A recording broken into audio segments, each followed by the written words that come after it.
My name's Colin and I'm hoping to run an ultramarathon every month in 2023. And my name's Andrew, Colin's brother, and I'm going to be joining them for half a marathon during his ultra run every month. This is Idiots Go Running, and this is episode 7, Mizen to Malin, part 2. So Colin, how are you today? Very, very good. Because in the last podcast, you had a bit of a cold, you weren't quite feeling right. You'd still done the run, but how you feel now? You're feeling better? Yeah, do you know what? Let's be honest. It's taken me until the start of this week to recover. So that's about 2 full weeks of feeling rubbish, trying to recover. But it must have been just something I had, because when I was doing the run last time, obviously I was feeling a bit rubbish, really rubbish. And it must have set me back so far, Andrew, because I could not shift the tiredness, the feeling in my chest, phlegm, lots of phlegm. And do you reckon because you have MS, whenever you get, or whenever you don't feel well, it does take you longer to recover and get back on your feet, so to speak? Apparently so. But look, you could look at anyone who's maybe unhealthy or maybe don't have the best lifestyle. It takes anyone a bit longer to recover from colds and viruses, but especially with me. So my medication, as I've said before in previous episodes, is Ocrevus or ocrelizumab. So yeah, that kind of dampens my immune system. So when I get colds, when I get viruses, my body just really, really struggles to get rid of them. So that's a bit of a downer to start the podcast on, isn't it? Talking about colds and talking about recovery and whatnot, but that's all. No, that's all part of it, really, isn't it? Yeah, no, it's not. No, it's a underdog glory story. Underdog glory story. No, it's you were feeling crap. You still got up. You still did the run. And yeah, it was a wee bit hard, but do you know what? You recover and you get up. Rocky Balboa, Andrew. Rocky Balboa. How many times was he knocked down? Quite a few, I have to say. But he always got back up again. And that wasn't sad. They're one of the best movies. They're great movies. They are great movies. And so you're feeling better. You're not 100%, but you're getting there. Yeah. Like yesterday, I went out for a run and it was awesome and I was back to normal. And wow, people were actually looking at me, and I know they were looking at me, Andrew, going, he looks like he's feeling good today. And why do you think that is? Because were you wearing anything different? Another leading question here in the podcast. Yeah, you know it. I was getting a bit of pain in my arch, and my shoes have probably about 1,000 miles in them. That's ridiculous just to say that, by the way. You've ran 1,000 miles in a pair of shoes. That's crazy. Yeah, so they're done. They're done. I think people say you get maybe some shoes 400 or 500 miles in them. 500 miles is really pushing it. Shoes are so dear. Everything's so dear that I thought I'm just going to hold on to these wee shoes for as long as I can. And I went and got myself a new pair last week. And what pair of shoes did you buy? A nice new pair of Nike running shoes. I'll not name the brand. I'll not name what level they're at. Well, you just did. You just named the brand. You said a nice new pair of Nike running shoes. You can get £20 Nike shoes and you can get £250 Nike shoes. You've named the brand, but you're not naming the model, I suppose. Yeah. Yeah, that's either showing off or that's someone just going, well, he should really get a better pair of shoes than that. So it doesn't matter what you're running in as long as you're running, Andrew. I suppose that's what I'm trying to say, you know. But they are beautiful. And what makes them so beautiful? They're actually hybrid shoes, Andrew. No, I'm only joking. They're a hybrid. They're not like my mittens. So yes, they're a beautiful shade of pink. I believe I showed you the colour of the pink, and what was your initial thoughts? My initial thought, now, I do design work. I've done design work for over 20 years, and I said to you, I have never witnessed a colour like this. It is pink, but they're not really pink. They are a shade of pink. They are a shade of pink that I never knew was in existence. They are, I don't know how to describe, they're like fluorescent pink. Mango pink, Andrew. You call them mango pink. Normally I would take a comment like that, slag you off and go, what are you on about? But you're absolutely right. A great way of describing the colour of this pink is mango pink. And I know that sounds ridiculous, but if you look at them and hold them in your hand, you kind of go, aye, mango pink, perfectly describes them. They're mango pink. They're mango pink. Yeah. When you turn the lights off, you can still see them. You can still see They're them. still mango. They're still mango They're pink. still mango pink. They are a sight Beautiful. to behold. They really, really are. I have never witnessed the like them in all my life. I did put them on just to try them on around my house. Wouldn't go outside with them like this. They'll not be about the bush. They are light and they're nearly bouncy and springy. They are a sight and a feeling to behold. Yeah, they're as comfortable as they look. And I showed my kids them. And my kids kind of, they even laughed at me, Andrew. Well, that's understandable. Until Man United match came on. And Rashford walks out the tunnel. And the boys turn to me and they go, Daddy. And I said, what boys? And they go, Rashford's wearing your shoes. Actually? Rashford. Yeah, Rashford's wearing bright pink. Martinez is wearing bright pink. Sancho's wearing bright pink. I'm sorry, Andrew, but your co-host is a trendy Mendy. There's pink and there's mango pink. So they were maybe wearing pink, but were they wearing mango pink? I'm not too sure. They were. Well, look, you probably, it's like Pantone colours. You can't get mango pink in a pair of football boots, but in the fabric they use for these running shoes, they're the mangoest pink you'll ever see. So you've got new shoes, you're over the moon with them, you went out for a run yesterday and you're feeling good. And would you say this podcast is actually coming a week earlier? Tell us why we've brought it out a week earlier, Colin. We brought it out a week earlier because... Do you want me? It's either bring it out a week. Do you want me to answer this? No, bring it out a week earlier. Is this a hard one? It's a tricky one, folks. No, either bring it out a week earlier, or you can get like 100 episodes on one weekend. No, we've got a bit of a bottleneck coming up here, don't we, Andrew? We do. Yeah, to put it lightly. We've got our next run is on not a Saturday. It's actually on a Sunday.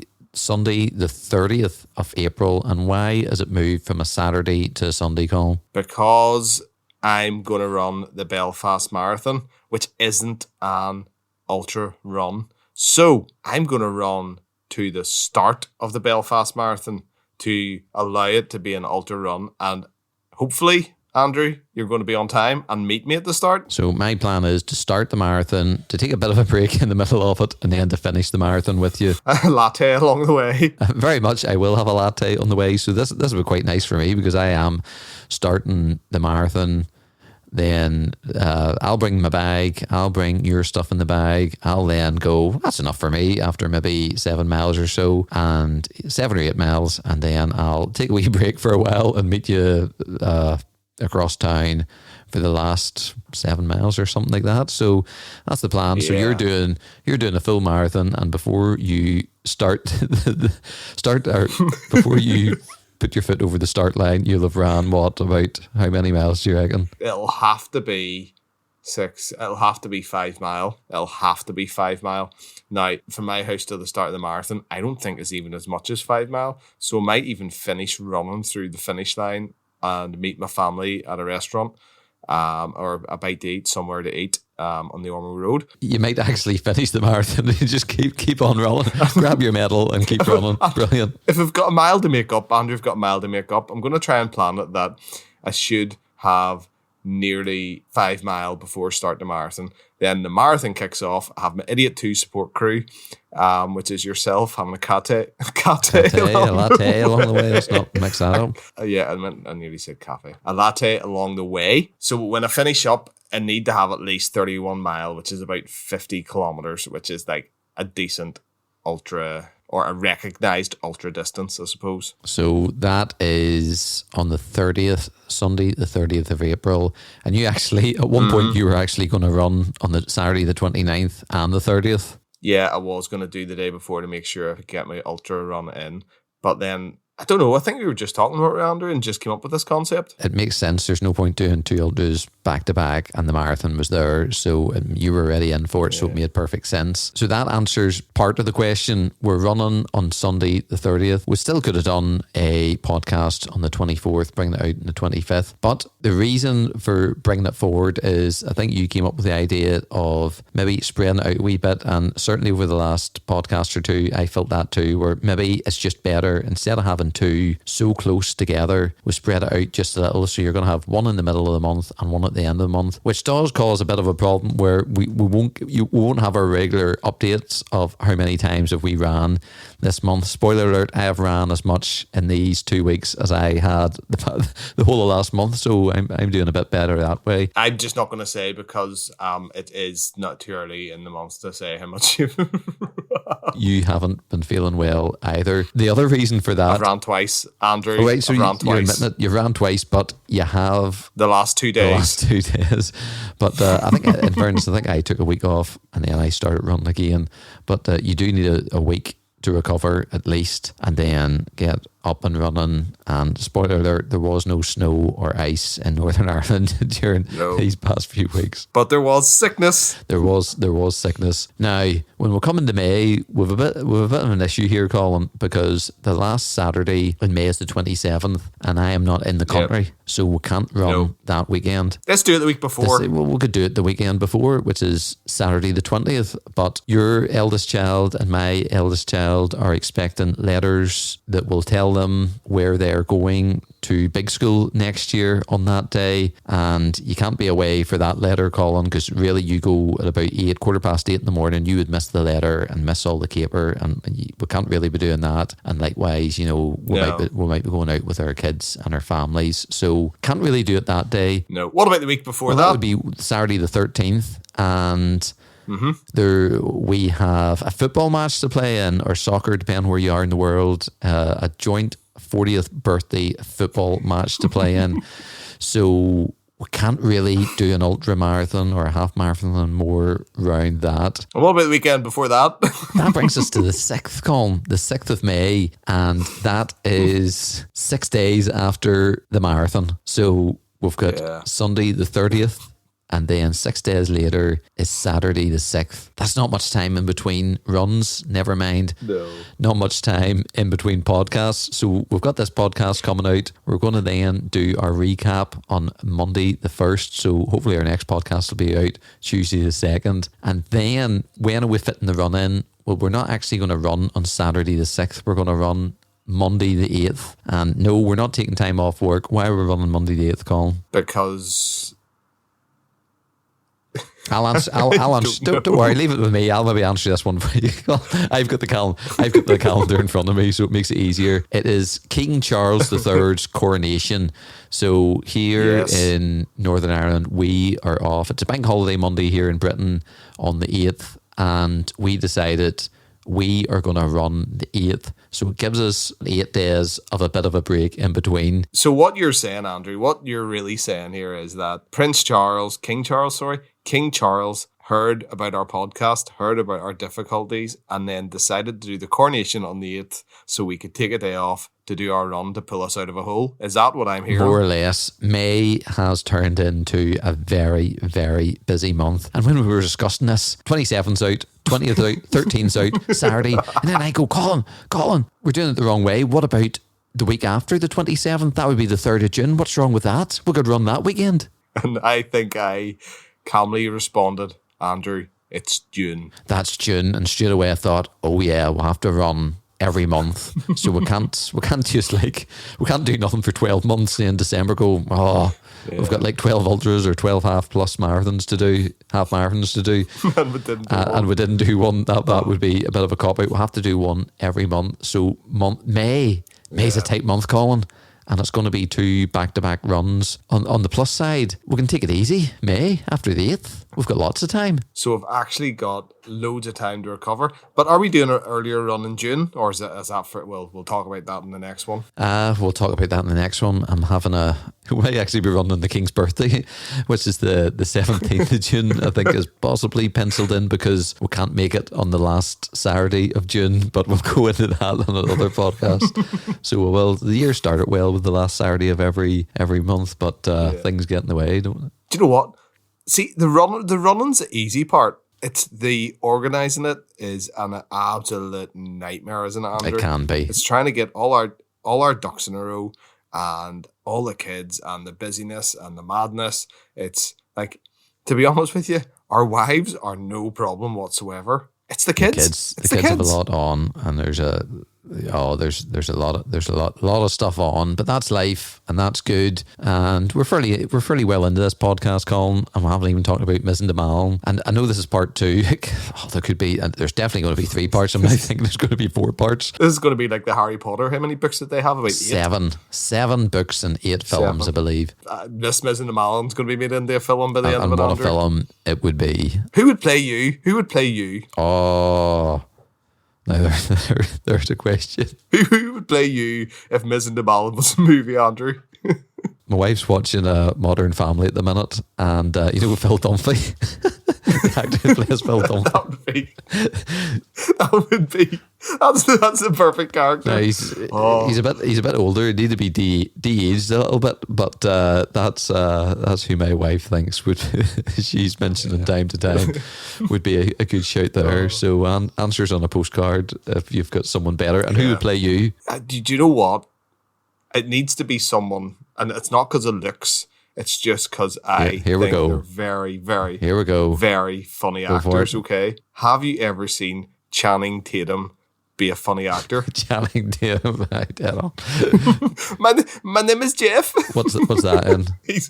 That's in 22 Jump Street, I think it is, 21 Jump Street, where he tries to play a Latino American, and they go, say something, Jeff, and he goes, my name is Jeff. It's just, it has me in stitches. He's also in the guy with the blue shirt, what do you call it, with Ryan Reynolds. Bad Guys? Free Guy. Good Guy? Free Guy. And a brilliant film it is. Really enjoyed that film. So let me get this right. Choose actors to play. I choose Phil Dunphy, or the actor who plays Phil Dunphy, and you choose Channing Tatum, who's also in Magic Mike. Right, so there you go. He's very funny. You're very funny, so you are. No, but he's class. In that Free Guy, he does a dance out of the room. Oh, come on. He's very funny. Well, I'll tell you what. It's the team up we never knew we wanted until now, those 2 actors. So if there's a movie, that's going to play us. But we'll get into Mizen to Malin, and we left you on a bit of a cliffhanger last time. Colin had hurt. This sounds like a made-up story, but it's all true. Like, kid you not. Colin had hurt his ankle going down a step. You were getting physio, and you were days away from the Mizen to Malin challenge. We'll maybe pick up. I came to your house. What day was that, Colin? What day were we leaving? It was the Saturday, wasn't it, I believe? I think we left on the Saturday, yeah. No, Friday. We left on the Friday. So we left on Friday, the 29th of July, 2022, and I turned up at your house. The van was there. You were ready to go. How was the ankle at that point? It was okay. It was actually pretty much back to normal because I'd been to the physio and he had recorded how to strap it up and show me what to do. So every time before I start running, I had to strap it up in this way. So tape from one side up around the other side, and tape from the back of the leg. And it, as he said, if it goes, it's not going to stop it, but it's just it gives it a wee bit of support, Andrew. When we headed off, or before we headed off, did you think the challenge is still on? I'm still going to do this. Oh, always. From the minute I thought about the challenge, I thought, I'm going to complete this. There was never a doubt in my head I would do this. I would run through the pain, I would get over it, and I would just soldier on through. In my head, I was just going to complete this. That's the way I felt too, until you went over in your ankle with a week to go, and I really thought, I wasn't sure. But as the day came closer and closer, and you were getting more confident that it would be okay, I was just hoping and praying that it would be okay, because it was such a blow to do all that training, to have your ankle, just for that to happen. But I turned up to your house, me and my family, you and your family. We had matching shirts, didn't we, I believe? Yeah, we had shirts also from You Branded as well. Stephen and You Branded kindly did the shirts for us. It all looked all good. All the kids were more excited about that van, Andrew, weren't they? Oh, it was a great van. The van was like what did you call it? A welfare van. A welfare van. So in the back, you had a toilet and a wee sink. In the middle of the van, you had a table with 4 chairs around it, with a sink and microwave and maybe a kettle or something.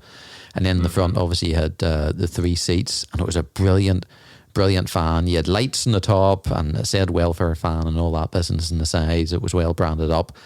And we got in. It was a sunny day with their sunglasses on. Were you a bit emotional leaving your wife and kids? Because you weren't going to see them until the end of the challenge, which was 10 days on. And no, I wasn't emotional. I don't think I was emotional. I was just could not wait to get started, Andrew. At this stage, you've done all the preparation. Everything, all your ducks in a row. You just want to get started. Like, to be completely honest. That's 100% right. You just want to get started, and I was doing the driving, so we set off, we waved goodbye. It was really exciting, actually, Colin. We drove down to the border about an hour from your house, just maybe slightly over an hour, and around an hour to get to the Republic of Ireland, and then we maybe went another 2 hours, and we took our first break about, after about 3 hours of driving, maybe. Yeah, we got a Subway, didn't we? We got a Subway. It was great. It was still good weather at this point, I think, wasn't it? Yeah. Oh, it was amazing weather. Absolutely amazing weather. Or at least as much as I can remember, it was amazing weather. Can you remember much about the day travelling? I remember we're listening to good tunes. And David Goggins. You had the beats going. You had David Goggins. This was the first time I'd ever heard of David Goggins and who he was. And he sounded like an absolute nutcase. And he was, and he still is. And you had the beats going, and we were chatting, and it was just a real good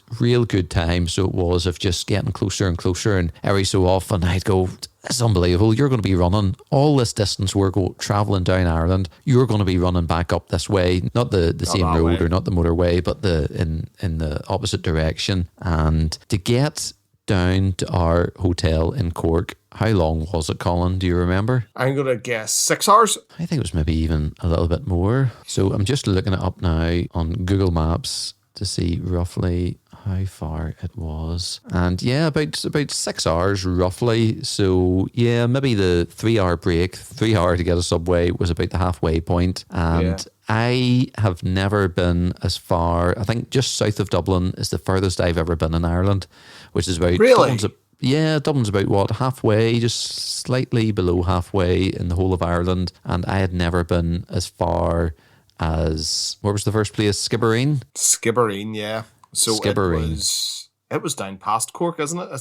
Cork. It's down past Cork. It's on past Cork. We drove past Cork, and it is, I say, very close to the start line. It was still about an hour's drive away. Yeah, I think when you're planning it in your head, you've got the drive all the way down, which seems that's a decent wee drive, and then you say, right, but that's me in Skibbereen, so we're just literally round the corner. But in your head, on the map, and in real life, it's different. Very different things. And we'll maybe come to that, because that's a great point you're picking up at. Before we get there, tell us about, we got to the hotel, Skibbereen, beautiful wee town, wee village, isn't it?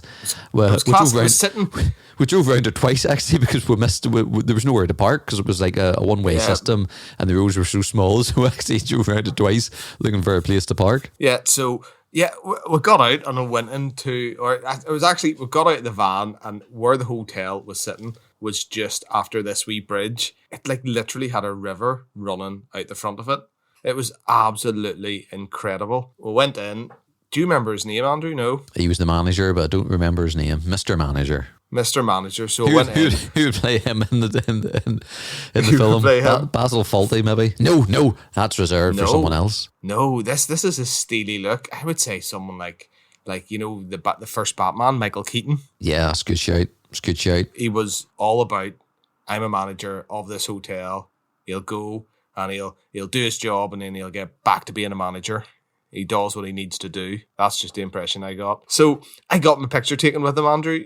Do you remember that? And in front of, because we're going, I'll get a picture of you and we'll post it and say, we've got to our hotel. And I thought, where are we going to get this picture taken?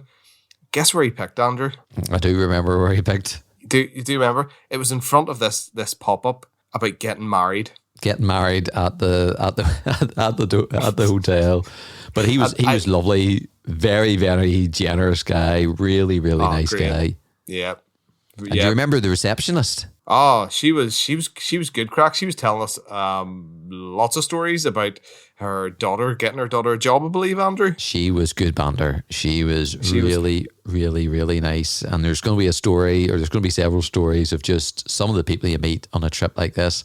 And I should say that because when I was thinking about this, when we were driving down Ireland, certainly after we got past Dublin, and this was all new to me, all further down, I had never been as far as that, down in the Cork, down in the Skibbereen. And there's a moment, if you've ever seen it, called The Hobbit, the film The Hobbit. Yes, I've seen it. Where Bilbo Baggins is running through the Shire, and what's he shout? I've got a ring. I'm going on an adventure. And you know what? That's what I felt. I don't know about you, but I really felt that this was two brothers going down south, going on an adventure. Obviously, yours was more of an adventure than mine. If I want to use another Lord of the Rings example, you were Frodo and I was the other guy. What do you call him? Samwise Gamgee. I was Sam, so it was. But it really, did you get a sense of that this was going to be a real adventure? Andrew, that's what it was like. But do you know the funny thing about Samwise? Go for it. I also believe he said the line, "I can't carry the ring, Mr. Frodo, but I can carry you." I believe. I believe that might be a point where you might have faltered in your Samwise Gamgee analogy. Well, maybe I faltered quite a few times. Me and Sam, if I'm being honest, we'll get to those stories also. Is that how you felt, Colin? That this was a real adventure? On an adventure, you have a plan, but you don't know who you're going to meet. You don't know what things are going to pop up or how the thing is going to go. Did you feel that this was a start of a real adventure? It was really exciting, and I'll tell you why. Our plan was to drive this route to figure out what it was like and maybe stay in the hotels with myself and Rachel, but just did not get the time to do this. Couldn't get sort of a couple of nights away without the kids to do this. So this was literally, Andrew, going into the unknown in a van that we didn't know, to places that we didn't know, to talk to people that we didn't know. So this was literally, we don't know what's going to happen. I don't know these roads. I don't know where I'm running. So yeah, it's not like a holiday where it's going to be relaxing or you've got things planned. This was like a real adventure is how I want to describe it. I'm going on an adventure. It was like it's just going on what the Australians might call it, a big walkabout, where you just go and you don't know when you're going or where you're going or what's going to happen. You're just, all you know is you're going to go to Mizen and then you're going to start running. And then after that, everything is a complete mystery. Yeah, it's so exciting. And obviously you by my side the whole way was obviously going to be fun, was going to be lots of fun. And yeah, it turned out to be, it was just, yeah, not that we don't spend time, we probably spend a lot of time together, a lot of time than most brothers, but we didn't get this. Since we've had kids, we haven't had this quality time of Andrew and Colin. It's always been Andrew and Colin. Can you sort out the kids? The kids need fed. Oh, we're going to have to leave in about 10 minutes, have to get the kids home to bed. Or, we can't do this or we can't do this. Or, which isn't a bad thing. Don't get me wrong. It's not a bad thing. But this is the first time. I think it's just life. If people grow up, they get married, they have kids, when you're young, you have there's a lot of crack, there's a lot of banter, you can go off and do things in the run-of-mill of life with jobs, with family, things, you go on holidays, it's all good stuff, it's all great stuff. But this really felt like not taking us back to our heyday or when we were young, of just something really different, or just the two of us and just taking ourselves off. And as you get older, you don't have the opportunity to do that as much. And I suppose in a way this year is a bit of an adventure, of a different kind of adventure, where yes, it's not 10 days back to back, but it is 12 days, or 12 certainly half days spread out over the course of a year. And it's just, again, I suppose that's coming off the back to Mizen to Malin, your run last year, of trying to get that spark, trying to get that feeling of a bit of adventure, a bit of a goal, and a bit of a challenge. I don't believe we're trying to. I believe this is a spark. The Mizen to Malin, this adventure this year. Yes, it might be a bit of training so I can push myself on to further, longer runs, but the adventure is class, and this is nearly inspired by the Mizen to Malin. It is because indeed. we had so much fun. As we would say over here, the crack was amazing. That I think I finished it, Andrew, and I thought, this can't end, and that's what's inspired this year. this can't end. That their journey down, the chat, the banter, the being out there, the never running these roads. I always say, I've never run these roads. I'll probably never run them again. It's just inspired by the Mizen to Malin this year. So before you get too far ahead with that, we'll get back to Mizen to Malin. But the funny thing about the Skibbereen Hotel, do you remember, right? If you don't mind me saying, you'd like to have your blinds closed in your house. Because, I don't know, you're a bit of a weirdo that you always think people's going to look in your window. So as soon as it gets night, blinds are shut. Yep. Even before it gets night, I shut the blinds, you know. That's because you're a weirdo and you look in other people's windows. I'd never look in other people's windows. I don't look in other people's windows, but it just freaks me out that I could be in my house with the lights on and I can't see I can't see outside. But people outside can see me and I can't see them. It freaks me out even thinking about it. So we're kind of all settled in the hotel room, sitting there, chilling. We're just lying on our beds. Lying on our beds. I don't even know if we were talking. And I looked around and I looked at Andrew's face. And I swear it was like he was in pure panic. And I was kind of going, well, what's going on? And he kind of pointed at the window. There was a room across the way that had a couple of wee kids that were all jumping up, looking from their windows directly into Andrew lying on his bed, waving at him.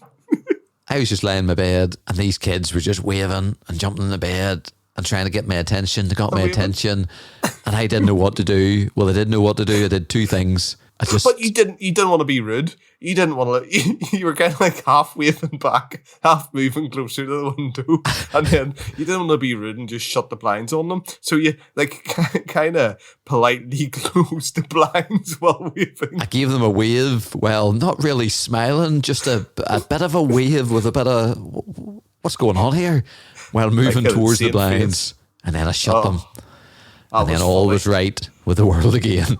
Oh, that did make me laugh. The hotel was lovely. The food in the hotel was lovely as well. I don't think you could eat, could you? No, I think I did. I wasn't too hungry, but it was maybe nerves starting to kick in. I know I wasn't doing much, but nerves for you because the next day was going to be a big day. So we had the blinds shut. Brilliant. Big relief to get those blinds shut. Got a good night's sleep. As far as I remember, I slept pretty well. Did you sleep well? I think so. Yeah, I think I slept like a baby. I didn't wake up, and I was well rested. I was feeling good. Everything was set out for me to wake up. Yep, you had everything laid out the night before. I was nervous that morning, I have to say. What about yourself? I was just making sure my cat box was plugged in. I was keeping all my food all. Well, we'll get to that cat box, Colin. We'll get to that cat box. So we will. Okay, but at this stage in the game, we'll call it the icebox. It was just an icebox, cool box, and it's a cool box at this stage. We had a cool box, and it came with us everywhere. That's right. How could I forget about the cool box? It was a cool box, and we would bring it into the hotel with us and plug it into the room and get ice packs and whatnot from the hotel, or give them the ice packs and then they would bring it back to us. But we got a good breakfast that morning. I remember you telling the wee guy, the waiter, what you were up to and all this. Can't quite remember the times we left at. I vlogged all this, by the way. The vlog is yet to be released. Who knows? Maybe at the end of this year or at some point in this year, I'll get it all edited because it would be brilliant to watch that back, and then good memories. It would be quite something to just make it public and show you all a bit of an insight into things as it happened. So I can't remember what time we left at in the morning, but I do remember it took an hour from the hotel to get to Mizenhead, and it kind of felt like we should have left earlier. I think, is that right? Yeah, and as we were driving the Mizenhead, I think there was maybe one or two hotels I passed, and I looked at them and I thought, I really should have stayed here because we would have been here an hour earlier. So yeah, an hour doesn't seem that long, but how many miles were you due to do on day one? Day one, the plan was to run 42 miles. I knew the answer. I'll never forget it. 42 miles on day one. And we left the hotel. What time do you reckon we left the hotel at? Must have been about, was it 8 or half 8, Colin? It would have been about half 8 by the time we got everything together, got ourselves all sorted. I think we were hoping to leave at 8. to be in Mizen Head for 9. Half an hour later, by the time we left, which meant we were getting into Mizen Head at around 9:30. But I think it took us a little bit longer than expected, and we probably got in probably about 9:45. And really, we were hoping to leave there at 9, or you were hoping to leave at 9 on the dot. And spoiler alert. Yeah. I think it's safe to say people know you didn't complete this challenge, and I think it would be quite helpful, Colin, throughout this podcast or these few series of Mizen and Malins, just to highlight some of the mistakes or some of the things we could improve on. And one of them certainly was closer hotel to Mizen Head, without doubt, because that hour killed us. It was an uphill battle straight away. Well, there you go. There's your one mistake and probably second mistake. Well, actually, that's probably your third one, because there was one before the uphill battle. So, first mistake was... Hotel wasn't close enough. Well, let's go back to my first mistake. Right. I tried to go... So, yeah. So, obviously, spoiler alert, you've said that. So, I tried to go from 4 marathons to 9 ultras in a row. Okay? That's not going to happen. Full stop. Yeah, did remember saying you call that seemed ambitious at the time. So first mistake. You had done training. You were in the gym. You were super prepared, but you hadn't completed an ultra. No. So the first mistake was too short a time, and the reason why it was 10 days and not longer is because you only have a certain time off work and family commitments and different things. Yep. And I was likewise. And then we get to Skibbereen, and then the drive to Mizen probably would have been the second mistake. It was too far away, and we set off too late. And then we get to Mizen, Andrew. Do you remember Mizen? We get to Mizen. Now, to quote an Encanto song, there's not a cloud in the sky, Colin. It was the bluest of blue skies. It was the sunny. It was a scorcher, Colin. I think I can safely say, I can put in record and say this was a scorcher.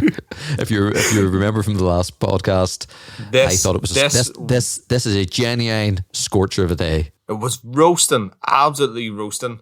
Maybe not this time in the morning, but it was prepping itself to be a roasting day. And then we got down to Mizen, and it didn't open until... Well, Mizen, before we get that bit, Mizen is absolutely stunning. The countryside is stunning. The scenery is stunning. Actual Mizen Head is stunning. And it was such you've got the wee plaque, the most southern point in Ireland. You had people were camping out there in motorhomes. You had there was a few people floating about that had stayed there overnight. The cliffs, the scenery, the views. I got the drone out. It was stunning. But by this stage, you were starting to get a wee bit. I need to go. I need to get going. But as you pointed on, you're about to say, what was the problem at Mizen Head? It was actually closed, and we thought we couldn't get to the actual start point that I wanted. Mizen Head is a place, and you need tickets to get to the most southern place in Ireland. Is that right? There's a walk down, just a path. You can't drive down to it. There's a car park. There's kind of a visitor centre. You need tickets to get to the very, very, very tip of Ireland. And it wasn't going to open for maybe another hour or something like that, Colin. And we were really late. And at one point we were talking about, and this is serious, do we jump the fence?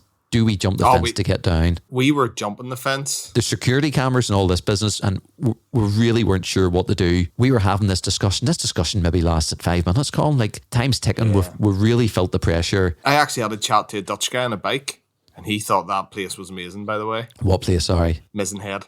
There was a Dutch guy that cycled down, and he was down, I think his wife's family his wife was visiting their family in Cork, and he came around, he spun around on his bike, and obviously by this stage, this is maybe the 5th person I've told about my run, Andrew.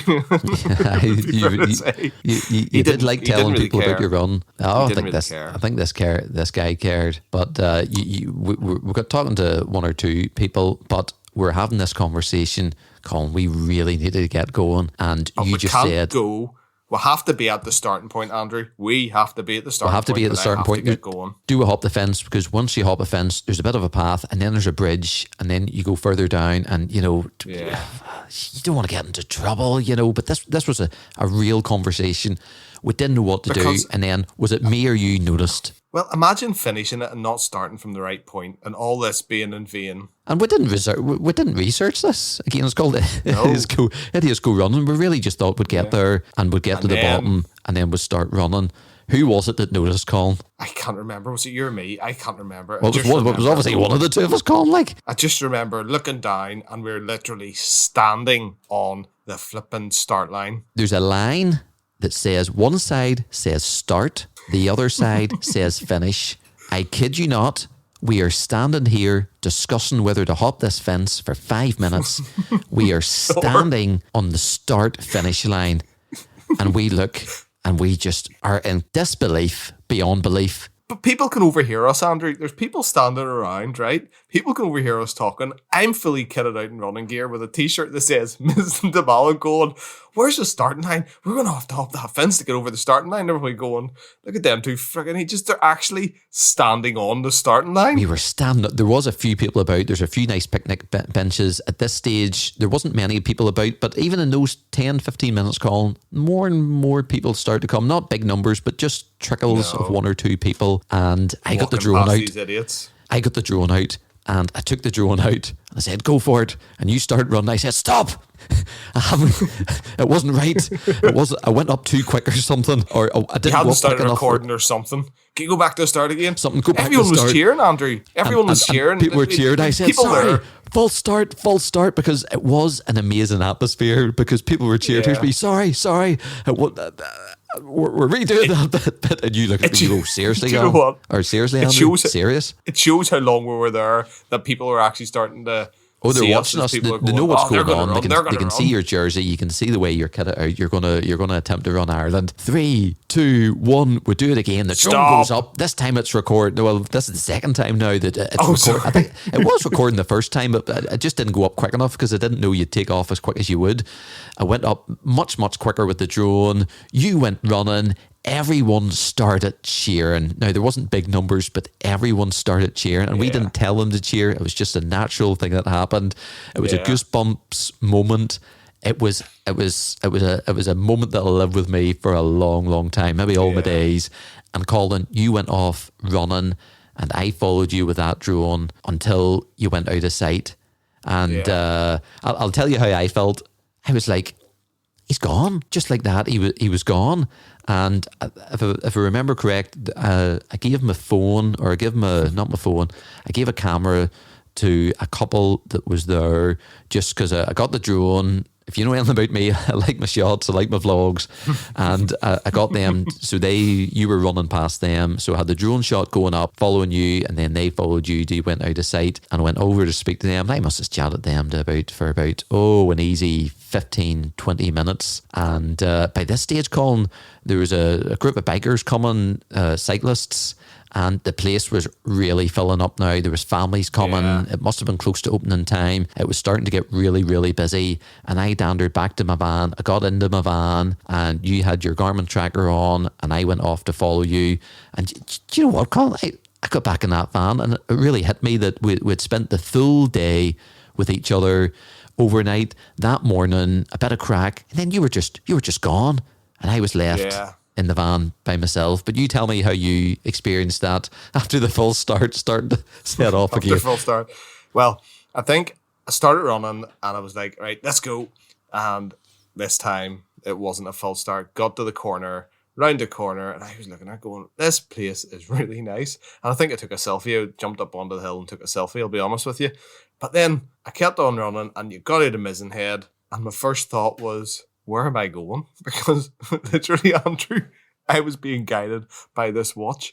I didn't know these roads. I didn't know if I was going the right way. I didn't know if I was going the wrong way. So tell us about that, because you had a new watch. It was a Garmin GPS watch, and you had your route. You had your route pre-planned. Is that correct? Every route was uploaded, and basically, so the first day, this is my first day route, second day route, third day route, fourth day route. You had planned it before, but you were relying on your phone to tell you left, right, straight on, or whatever. Yeah, I was relying on this watch to beep to tell me to turn left and go right and turn left. And I didn't know where I was going, Andrew. And mistake number, what mistake are we on now? Are we ready on maybe 4 or 5? I've lost count already. Well, this thing about it, there was a There's the ultra marathon, 9 ultra marathons. So we'll call that 1. Mistake number 1. Yeah. Hotel being too far away. 2. 2. Not leaving early enough. 3. Not knowing where the starting line was. 4. And that's linked in with not knowing Mizen heads open. So anyway, we'll call this 5. Right, what was 5 then? 5 was my first route was 2,000 meters incline from start to finish. Now, what's that mean? Because I didn't really understand what that entailed, so to speak. That's a lot. Like, usually if you're running flat, it's okay, but it was just climb from start to finish. The whole day? The whole day was climbing. If I said I didn't understand that at the start of the day, I sure did at the end of the day.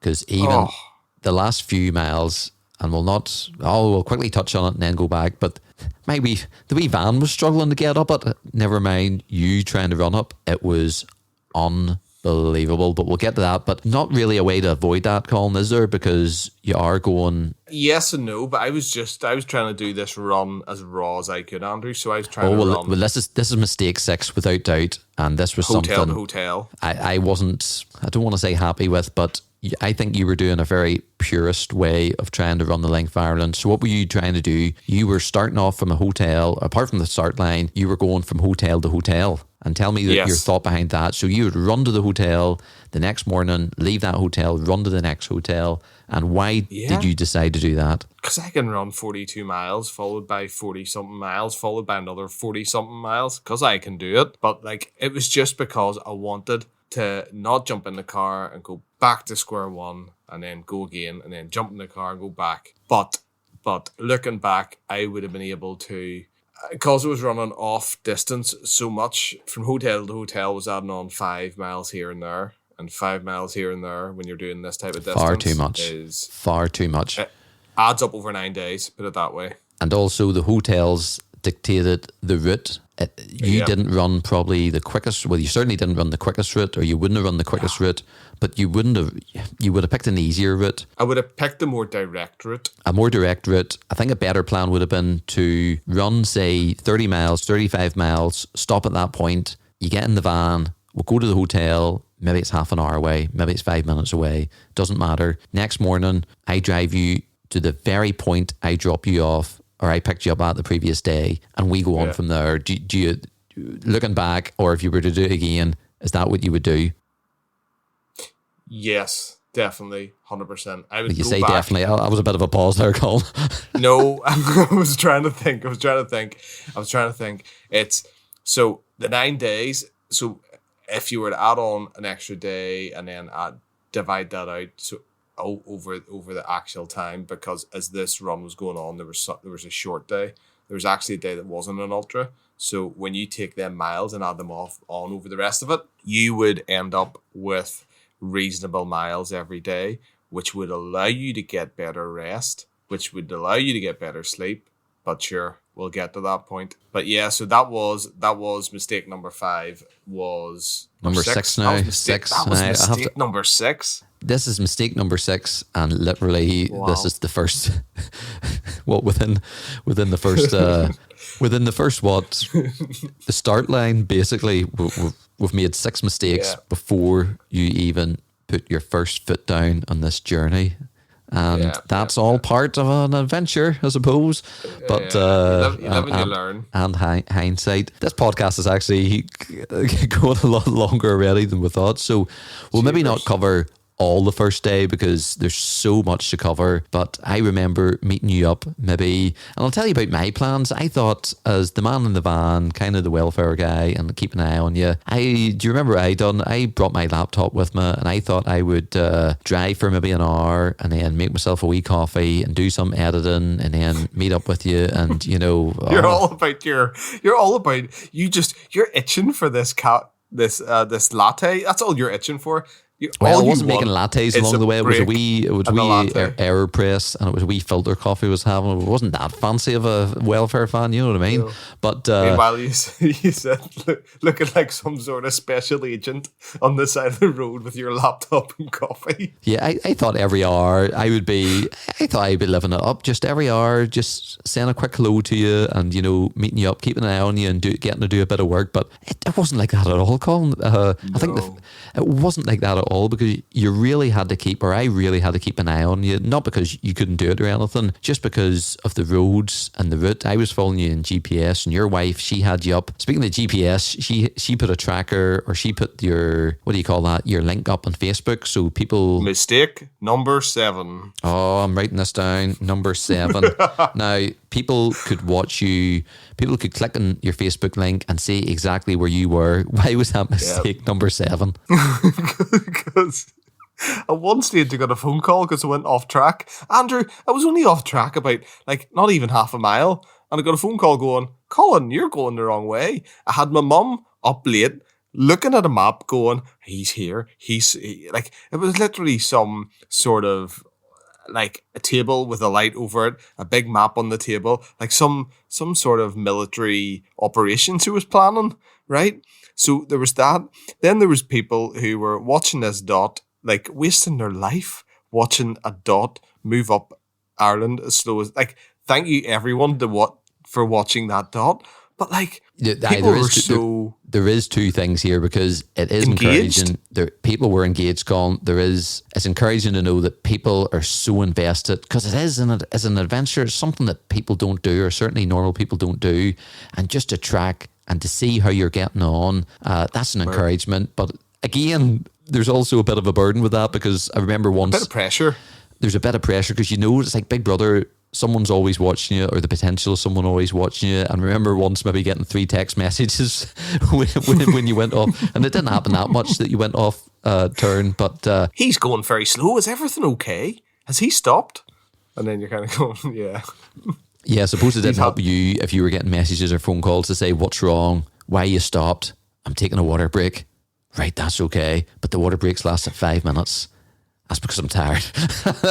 But you can't understand it. But if you were doing it again, you might not show that. And that's a bit of a bittersweet thing, because it's brilliant for people to watch you and to see how you're getting on. But at the same time, for the one that's maybe doing the run, it's maybe hard. But it's a hard one, because it's nice when you get messages to say you're going off course, because one of the times, and you maybe were only off course 2-3 times, but one of them certainly was helpful. You didn't realise, but they built a new motorway, Andrew. Kind of thing. They built a new motorway. One of them, they built a new motorway, and that was the reason for that. So, would you do that again? Would you have the tracker going again for public consumption, so to speak? I would have a tracker going for safety purposes, but I wouldn't have it posted on Facebook for personal purposes.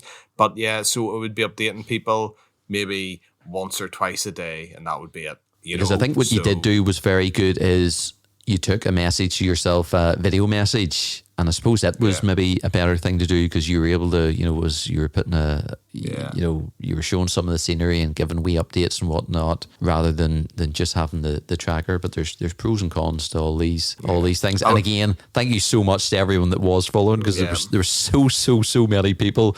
So in a way, it does seem a shame to say you wouldn't do that again.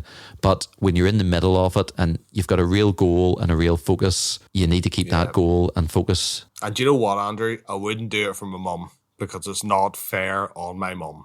Well, mum's listening to this, so tell me why that is, because that is quite a point. Because she was up racking her brain, reading a map, trying to find out where I am, and it's not fair. You ran every mile, but mum watched every mile that you went. Mum tracked every mile, tracked every mile. And here, folks, that's what being a mum's all about: looking after your son, or maybe sons. Well, she wasn't tracking me, so looking after your son. But that was mistake number, whatever you call it. That's 7th. We're up to 7 mistakes, and we've barely left missing head. We'll maybe get halfway through this day. We'll maybe end it shortly, but how was the start of that run? Were you buzzing? Were you loving life? Again, the weather was a scorcher. Weather was a scorcher. Mistake number 8. Can we get to there? Go. It depends. What is mistake 8? It's a very, very quick one. See, when you're a runner and it's a warm day, normal sun cream just drips off. I was putting